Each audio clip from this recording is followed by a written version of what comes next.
So there's the running part, and that's going to be for each of the sub 4-person teams, 8 hours a day. But then those other 16 hours of the day, it's going to be about driving to the next hotel, wherever that is, doing laundry, trying to sleep, right? Trying to work through meals and all of that. So it's just a lot of the logistics. And so, those are the two big buckets. So I think a couple of days in, we're really going to be starting to refine our processes around the logistics aspect of things. Because I think we have a pretty good plan A, which again, no plan survives first contact with the enemy.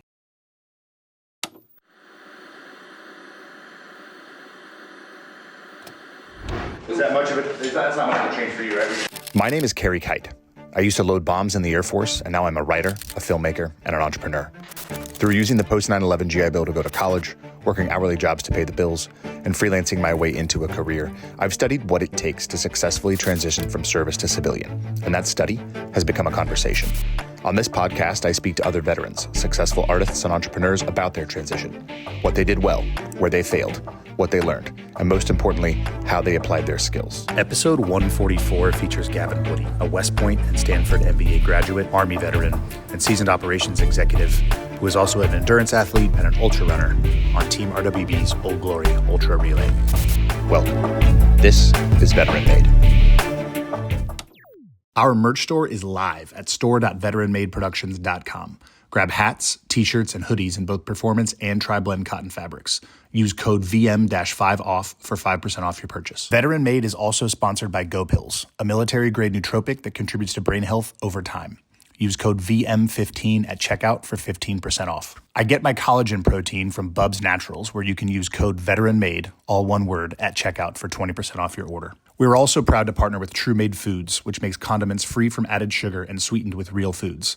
Use code VET at checkout for 15% off. We love socks in this house. I get my wife new socks every Christmas.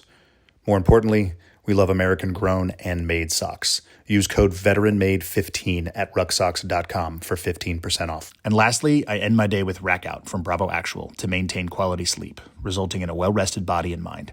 Use code VETERANMADE with a space between the words at checkout for 15% off your order.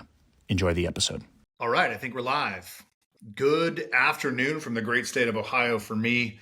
Good morning from the great state of Washington. Gavin Woody, welcome to Veteran Made. Yeah, morning. Thanks. So I guess I got to call you Gavin the Goat. I just learned that you're like the goat of ultra running. I don't know about about that, but I have done a lot of ultras. Yeah, I mean, I can't remember who it was I was talking to. Jason, maybe? It was like, dude, look up his stats on whatever the website is. I apologize for not remembering it. But yeah, I guess you're just an animal on the road. That's what I hear. Yeah, well, it's typically been on the trails. Yeah, I've done, I don't know, probably like 100 ultras. I mean, it's been more than that. And it's actually not all in one place because I've done actually a fair amount overseas. And so just, trying to find my results is kind of hard sometimes because they're all on different platforms. But yeah, I've done a bunch of stuff on, typically mountainous ultras. So, we'll get into it, but that's why this is very different because it's not really an ultra. It's like running fast and then stopping and then running fast and stopping. So it's going to be a new exciting challenge for me. Yeah, I'm excited. I'm excited to dive into all that. For those who don't know who you are, can you give us just a brief primer on who you are and where and when you served? And then we'll jump into all of that. Sure. So yeah, Gavin Woody, live in Bellevue, Washington, about 20 minutes east of Seattle, kind of close to the mountains here, which is great. And I went to West Point, was an infantry officer, and then after Airborne Ranger School and all that good stuff, went to Italy, served with the 173rd Airborne Brigade, and then parachuted into Iraq during the first wave of Operation Iraqi Freedom.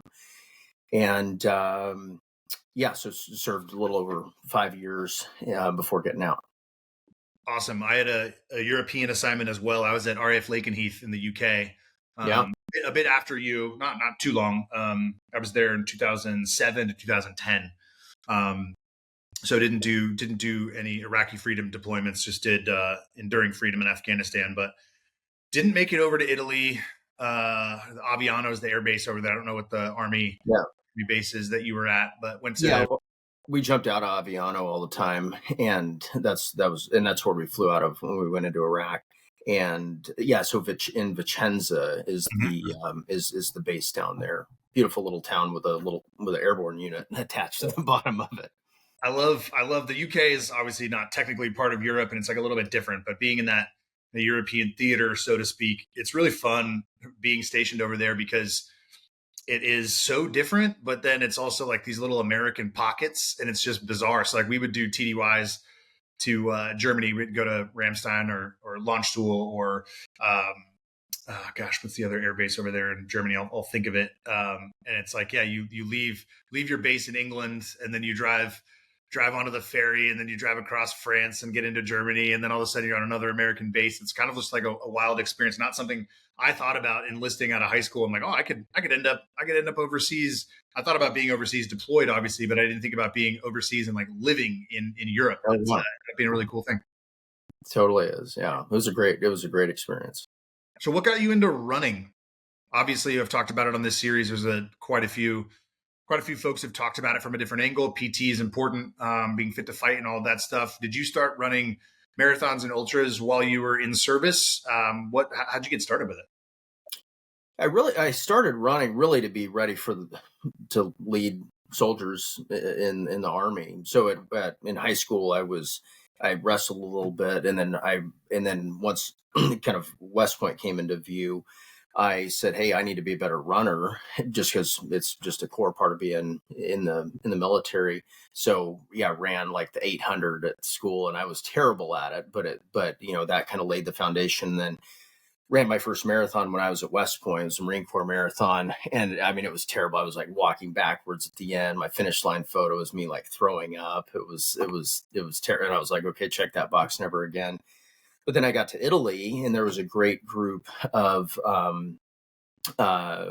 just other both officers and enlisted, just soldiers, that we'd go out running around the town, and started getting. And I was pretty fast, but compared to these guys, I was always trying to keep up. And started doing more marathons. Ran all over Europe with. We'd go down to Rome and cruise around the city, and then run a marathon, then head back, and then started getting into Ironmans. So did a number of those. And then once I got out, I read Born to Run, which is kind of a classic ultra running book, and Ultra Marathon Man, and learned about all these races about like running across the desert or in Death Valley in like the 130-degree heat, or running across these winter landscapes. And so started getting into ultra marathons at that point. And I did pretty well in my marathoning. It went sub 3 at Boston, and did some of those other big races, but I was just captivated by the ultra running world. And since then, I've just been kind of ticking off longer and longer races. A long time ago, I Googled lowest finishing rate races around the world, and I've just been trying to go through and tick those things off. And it's been a wonderful opportunity to just meet an amazing community and find actually kind of weirder and weirder things to go do around the world. Yeah, so that's two through lines that have emerged from this series of podcasts with all the runners. One is there's a handful of folks who weren't very good at running and didn't really enjoy it, and then grew to love it. And the second one is they grew to love it because of the competitive nature, right, of this. And you just mentioned it, Googling what are the records that I can beat, right? Like what are the things that I can go do? Not just the places that I can go run, but the things that I can accomplish kind of through that run. How did that evolution work for you from, like you said, not being great at the end of that first marathon and throwing up to now pursuing the kind of running that you do pursue? I don't see. I really just go into these things trying to finish them, and then sometimes just good things happen. Like I've won a number of races, like Bigfoot 200 miler. I did a Rod Trail Invitational. That's 350 miles in Alaska. Arrowhead 135. But I didn't go out like intending to win. I really just said I want to, be physically prepared, and then mentally prepared, and then prepared with the gear. So putting all of those pieces together. And then you do those things right, and just kind of good things happen. So I'm I think I'm competitive, but not necessarily with other people. It's more about, can I be a little bit better than I was yesterday? And that's kind of my underlying way of operating. It's just like putting these daily habits down to then just make these incremental improvements, which then lead to really cool opportunities. Yeah, and that's actually what I meant, is more of that competitive with yourself, right? The idea of like Yeah. getting out and competing to do something. Because there's not nobody that I've spoken to who said, I want to go out and like beat everybody else and win. I mean, one of the coolest Sure. things I've learned about this community is just what kind of community it actually is when people are out on the trail or out on the road. Like, you guys are a community of people who love the sport, love the action that you're taking, and love each other and want to support each other kind of through the race or through the event or through whatever it might be. But so that was the nexus of the question, was like, where did that evolution happen for you to go from I'm not very good at this to I want to go put myself in a position to go compete with myself and be prepared and then see if good things happen? It was probably at West Point, because I obviously, to get in there, you have to be, strong academically and physically. And then, but, you know, I knew that coming out of school, I was going to lead soldiers and potentially into combat, which eventually happened. And I wanted to make sure that I was able to lead from the front, similar to kind of the conversation you had with Cole, wanting to make sure that you're setting the standard and exceeding the standard, so that you are able to lead effectively, leading by example. Yeah, it makes a lot of sense. So this episode, for those who've been following along in the series and those that are listening in the future, because that does end up happening a lot, this is the first episode of this series that's going to be running during the race. So this episode will go live on Monday. Was that Monday after the Friday that you guys take off San Diego? I should say we take off from San Diego, because I'm going to be out there on the road with you, with our DP, as we're documenting this and telling the story. So we leave on San Diego off the USS Midway. I'm looking at my calendar here, on Friday the 2nd. This episode will go live on Monday the 4th. So you guys will be, 2 days into this, X number of miles into this. So I want to do something a little bit fun on this episode and think towards the future, right? You've been training for this as of this recording at the end of, or towards the end of April. You've got a couple of weeks until we kick off, but like, take yourself into the future. We'll talk about day 8, 9, 10, 11 a little bit later, but walk us through what you predict for yourself and for the team here on day 2, 3, 4 at the beginning of that first week. Like, what have you guys been preparing for? What have you been preparing for? What are you expecting? Just kind of think about yourself out on the road with the team, and put yourself there, if I can put you on the spot, and tell me what you're expecting. What have you been preparing for? I think there's, two big buckets. There's just the actual running, and that's going to be 8 hours a day that our team, and by the way, thank you for holding this series, because it's been an awesome opportunity, obviously, for others to learn about the team, but for me personally to learn about my teammates, because we've met a couple of times for these training sessions, but they're so fast paced. And so really being able to dig in and understand just more about my teammates has been awesome. And at the end of the day, like, they're so awesome, and I can't wait to spend a bunch of time on the road with them. And so within, if you don't mind, I'm going to stop you, because I'm going to clip this part out. Thank you for saying that. That means a lot.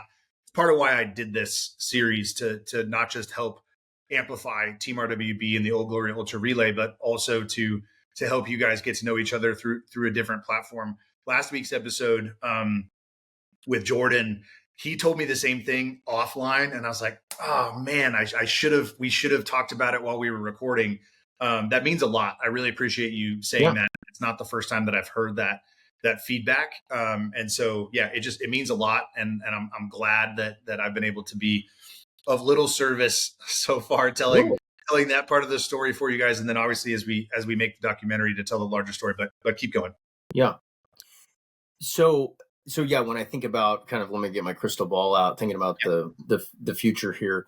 So there's the running part, and that's going to be for each of the sub 4-person teams, 8 hours a day. But then those other 16 hours of the day, it's going to be about driving to the next hotel, wherever that is, doing laundry, trying to sleep, right? Trying to find, work through meals and all of that. So it's just a lot of the logistics. And so, those are the two big buckets. So I think, a couple of days in, we're really going to be starting to refine our processes around the logistics aspect of things. Because I think we have a pretty good plan A, which again, no plan survives first contact with the enemy, but where we'll probably do 30-minute shifts. So out of that 8 hours, each of us will run 2 hours, but we'll probably do 30-minute run, wait for an hour and a half, 30-minute run, and so on and so forth. As far as all the logistics around that other 16 hours, I think that's where we'll just be starting to work through our process about kind of how much stuff do we leave in the RV? How much do we bring into the hotel? How often are we going to be doing laundry? What stuff did we forget that we need to run to, a Dick's Sporting Goods and try to buy, that sort of stuff is, I think, in those first couple of days, how it's going to start playing out. Yeah. I mean, that quote has been said often, right? And so it's, I don't want to say it's easy, but it's simple as a concept to understand, right? Those of us who've deployed, those of you who've deployed into direct combat, understand that instinctively and understand that intimately, right? But this is an entirely different context. And so you've already talked about some of those differences. What kind of preparation has gone into it for you personally to be like, all right, we're going to have to deviate, but I might have to deviate in a couple of different ways. Like, how do you observe those branched opportunities, for lack of a better word, versus just being like, all right, we're going to have to pivot and adjust, right? Like, how much of that are you planning? How much of those additional scenarios are you planning for? Well, it's hard to plan for everything, but I think just being generally resilient, right, and that's been kind of a lifetime of preparation, whether it's, hey, maybe one night, like, we just don't sleep very well, can we deal with that? Well, it's like, ranger school, you're basically walking around the woods, heavy things and not sleeping, and then my ultras that go over multi days, sleep very little, if at all. And so dealing with making good decisions when under stress and sleep deprived or hungry, that's been kind of my, like I said, kind of a lifetime of preparation. So I think that's one aspect. And then, we also just soliciting feedback from the team, and we have an amazing, we have a couple of different channels of communication. We've got this Instagram chat where it's the whole 12-person team plus Roel, and the folks from the RWB team are in there. So we're sharing ideas and thoughts. And then within our blue team, we're just been constantly messaging about, hey, have we thought about this thing? Hey, because we're on the day shift, and so it's going to be really warm, especially going through, Texas and Arizona. And so, how can we cool down effectively enough? And so, thinking through those strategies. So I'd say that there's a lot of different things kind of floating out there as far as kind of, things we know we'll have to do. And then also just having, potential contingency plans. But at the end of the day, you can't account for everything. And so then it's just about like, hey, how do we kind of suck it up and make this thing happen? I mean, one of the things that could happen is, some sort of team shuffling at some point. And we haven't gone deep into what that could look like, but that could potentially happen at some point. And we just got to figure it out. Yeah, I like the framework that you're talking about, a lifetime of preparation, because everybody that has committed to this team obviously has a baseline ability to run. And we'll get into what makes this different than a true ultra here in a little bit. But everybody has a baseline ability to run, a baseline interest in running like this, right? But everybody comes with a background of resilience from the military. And then because they all went into the military, you all went into the military, there's probably a baseline of resilience already there, right? Somebody who chooses to go into the military is not going to be resilient, probably gets more resilient as we go into the military and serve. But that lifetime of preparation, I really like that framework, because it gives you the opportunity to pull from multiple foundations or maybe multiple aspects of one foundation, rather than just, hey, I've prepped for this ultra and here's the 3 things that could the three different ways that this could happen. So I'll just engage one of those three as it unfolds in front of me. When in reality, it's like, oh no, this is micro teams within a larger team, a part of a support team, a part of an organization, a part of different activations along the way, right? As you're doing all the marketing things. And so it's more than just an ultra. It's more than just a race. It's more than just a run. And it's more than just one team. It's this multi-team part of a team kind of, it's like different factions of the Avengers, right? Like Zach was saying. Yeah. Yeah. And I think it is kind of a classic military operation where there's kind of, here's the commander's intent, which is like flag goes from San Diego to Washington, D.C., right? That is the mission, that is the overall overarching mission. And then it comes down then to delegation, right? I think a lot of people outside of the military think it's like super rigid, like you just gonna like take orders and go. No, I mean, with our 4-person team, we're operating like an autonomous unit. Yeah. And so, we decide when, how long our shifts are, how we are navigating to the next hotel. We're communicating with the next team on where that handoff is. And so there's obviously the RWB organization with JJ and Sully maintaining overall command and control. But within that, then we're able to operate and make decisions independently because we know best what's happening on the ground. And so we can make those decisions more effectively than having somebody who's, far away from the action trying to make decisions. So it's been well structured in that respect. And so that's why I'm just super excited about, going and executing another kind of military operation, having been out for so long. Yeah, I mean, that's another great framework for it, right? Like commander's intent is get the flag from San Diego to DC on foot, right? Like, how do you guys do that, right? Like what adjustments you need to make. You have that autonomous ability to work together as a sub team, like you're describing, to make the decisions that you need in order to fulfill your portion of the mission, your 16-hour or your 8-hour shift, excuse me. Yeah. I want to go back to what you were describing, and this can get us into the territory of what makes this different than an ultra, right? So each runner is responsible for 2 hours of that 8-hour portion, right? But you were talking about breaking it up into a half hour, 90 minute, half hour, 90 minute, half hour, 90 minute over the course of 8 hours. What kind of preparation and communication has gone on Team Blue to say like, hey, that's how we want to start this, and break it up that way? Yeah, part of that is from the training we did at the University of Health and Performance a few months ago. And we said, hey, it feels like kind of 30 minutes about the right thing because, one of the, again, I always like to think of extremes. Like you could do, out of 2 hours, you could do, 120 minutes, you could do 121 minutes. That doesn't make much sense. And then it's like, well, should you go for 2 hours? Well, the downside of a full just running for 2 hours straight is, okay, now you need to carry nutrition and you need to hydrate. And we're also carrying the flag, so that makes it more difficult because you only have one hand rather than two, and so 30 minutes felt about right because then we won't have to carry water like with us while we're running. And so we could probably stretch that to 40 minutes, maybe an hour, but then we're trying to maintain a 7:45 pace, which is not super fast, but a healthy clip to do it again and again and again each day. And so that's why 30 minutes just felt like kind of a right starting point. But then again, if it's super hilly terrain, which it's going to be, we're going to encounter that right out of San Diego. Like we may pull that back to 20-minute pulls and just kind of keep rotating. But then the downside of the other side is that then because we're going to be driving the RV and so the team members, and so we have to rotate through and keep rotating. So then there's just more logistic load on the rotation. So anyway, these are all of the different factors, but it's like we just kind of said, hey, you know what? Let's swag it. Like 30 minutes feels about right. That's easy math. Let's just go with that plan, and then we'll adjust fire as we get out there. Yeah, and it gives you that variability on either side, right? You were talking about that 20 minutes, you're talking about that 40 minutes. It gives you that window, right? It's the appropriate target to aim for, and you have the variance required to make the decisions in real time as you're out there. It's funny you mentioned the hilly terrain coming out of San Diego.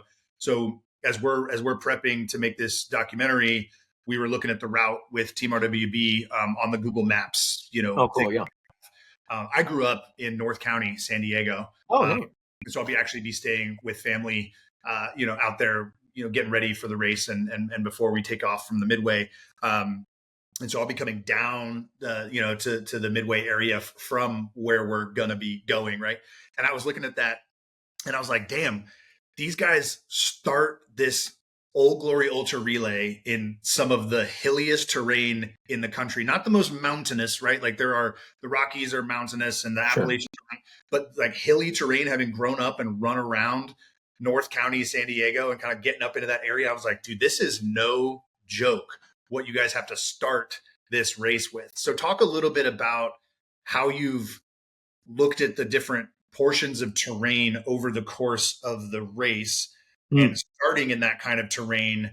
Like, how does that affect load as you're running? How does that affect the approach? Yeah. We've actually, we Bill, who's like super detail oriented, and which has been awesome, because he built this little kind of chat GPT.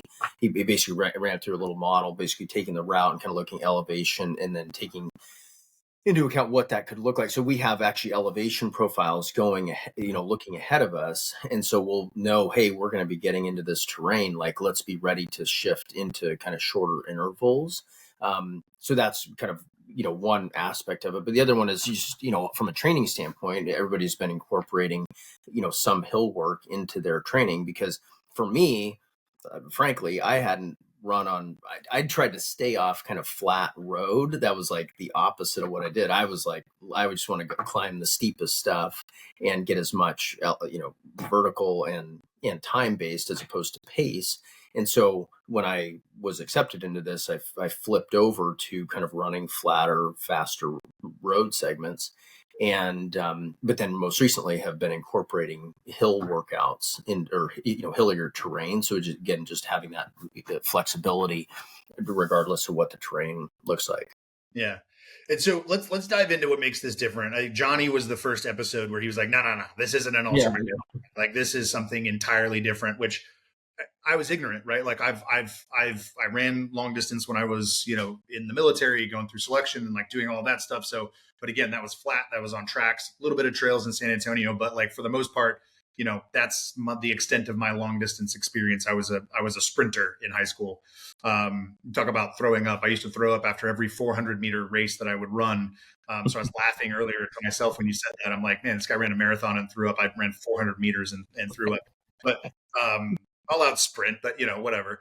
Not nearly as difficult, right, as what you guys are doing. But Johnny opened up my paradigm, my framework. I was like, oh, that's right. Like, this isn't an ultra. You're not just running at your own pace, stopping when you need to stop, and then finishing out the 50, the 100, the 250, whatever it might be. This is a little bit more regimented, but you've also talked about the flexibility required within the regimentation, so to speak. Like, from your perspective, Gavin, what makes this different than a true ultra?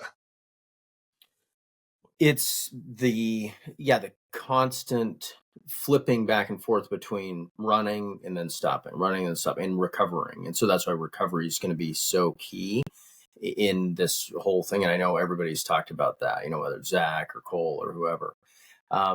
So yeah, like I said, I've run a few stage races where it's like you run all day and then stop overnight and then run again. But most things, it's just like, if it's like in Alaska, 350 miles, you just run as far as you can. And then when you decide to sleep, you pull out your, negative 40-degree sleeping bag and, and sleep, because it's in February and it's cold.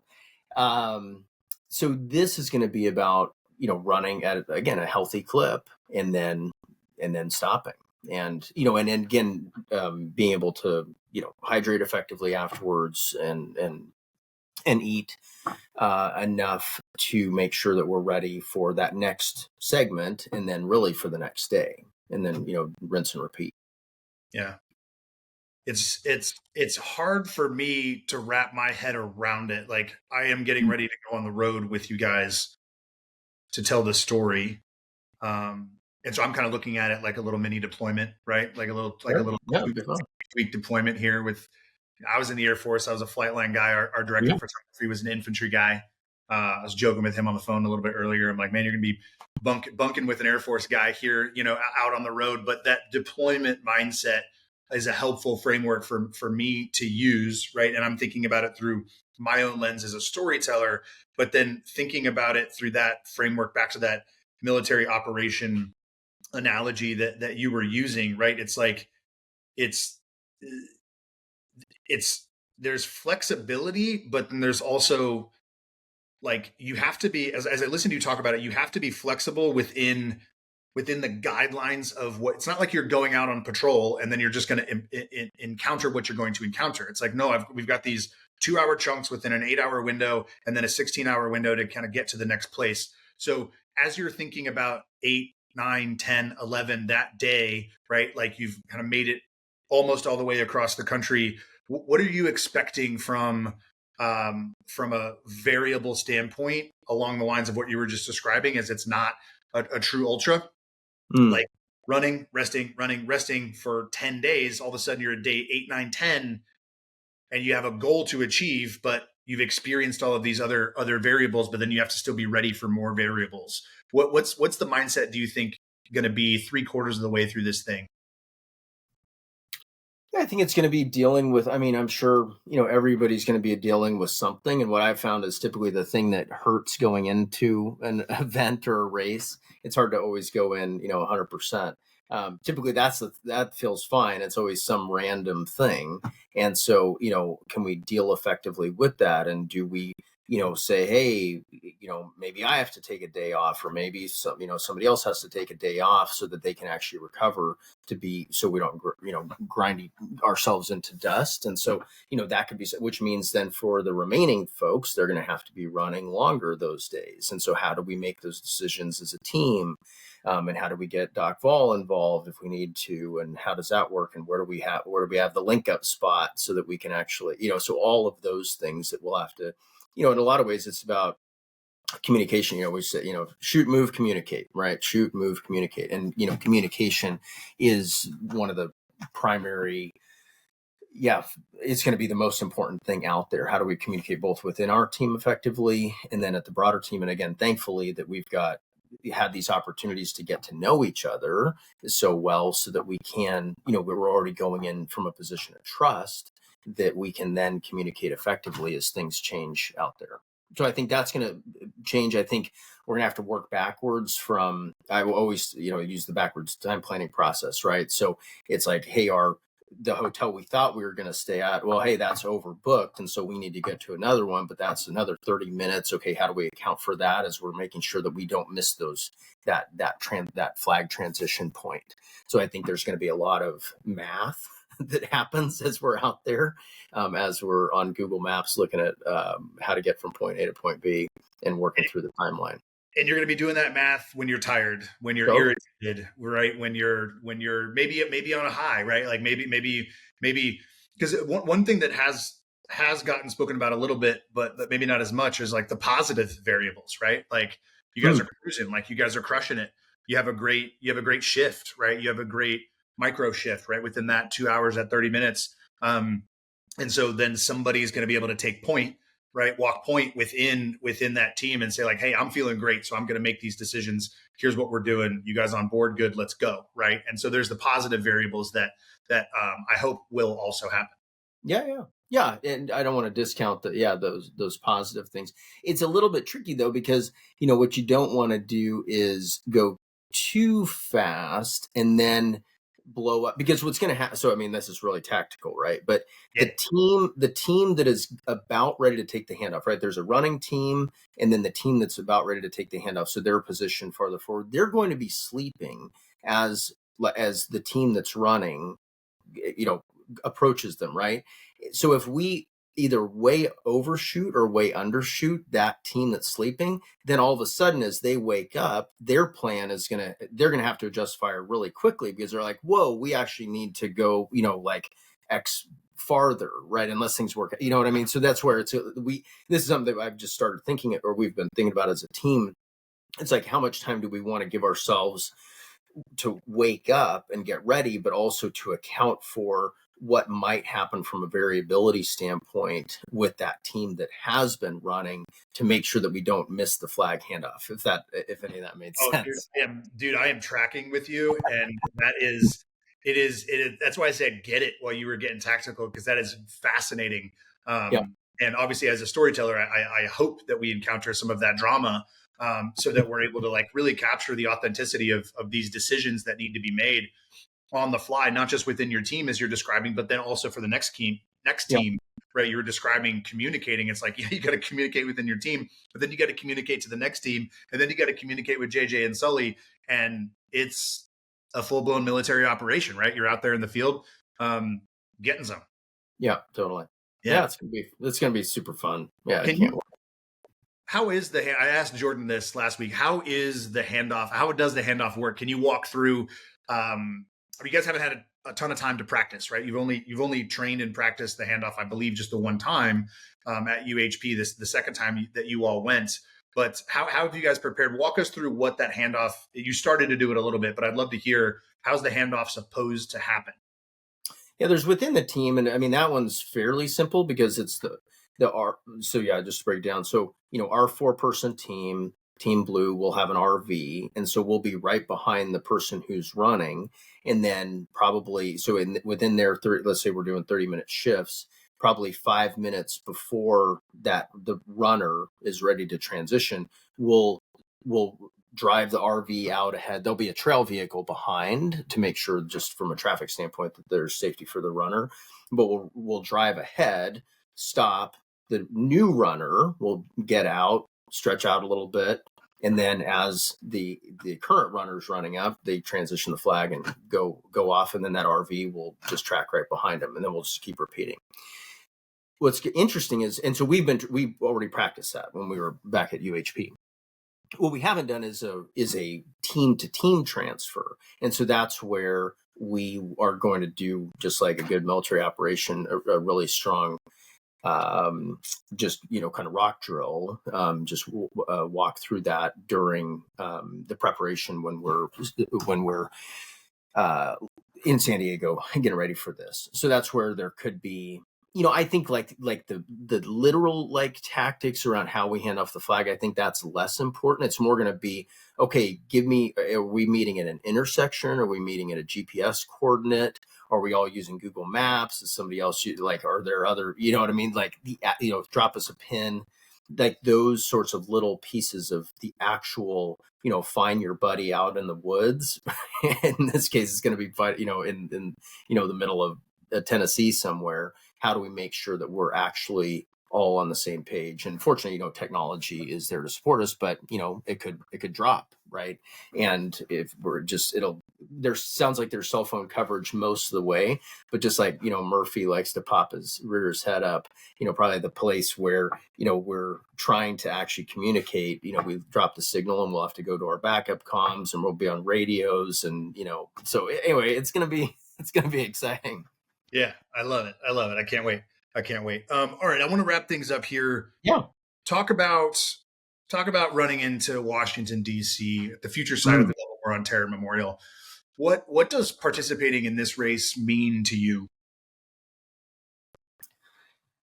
Yeah, there's a lot there.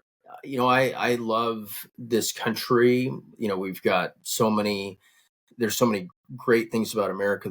We've got, warts, like I say, and we've got challenges. And I hope that this entire run is seen as a way to really link the country up under, the banner of the flag, a symbol that we should all look to as a uniting symbol. So that's kind of my overall just hope for this, that this can be seen as a unifying mission across the country.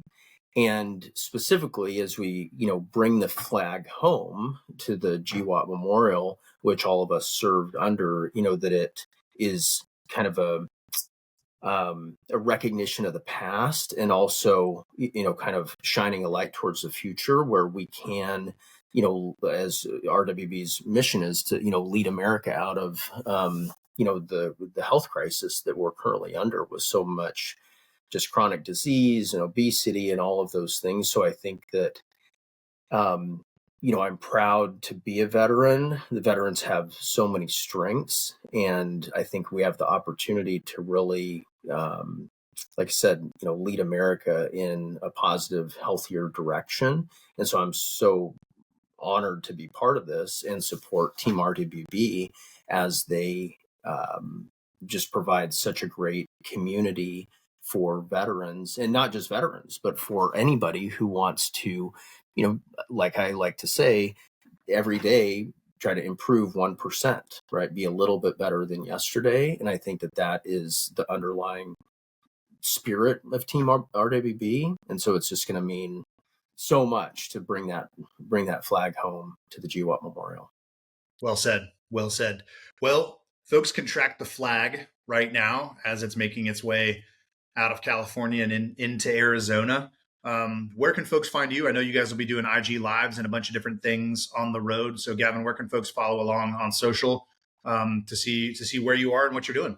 Yeah, so obviously Team RWB is going to have both the homepage and then their Instagram channel. So that's a great place. I'm at Gavin Woody on Instagram as my handle, and then same thing, Gavin Woody on Strava. And so we'll be posting run legs there as well. I love it. Well, I will both see you in a couple of weeks. Yeah. And then I'll probably see you today in the future. Right, exactly. Of our future selves. As we're on the road. Gavin, I appreciate your time, appreciate your energy. I'm excited to get on the road with you, man. Yeah, it's going to be awesome. All right, we'll see you. All right, thanks, man.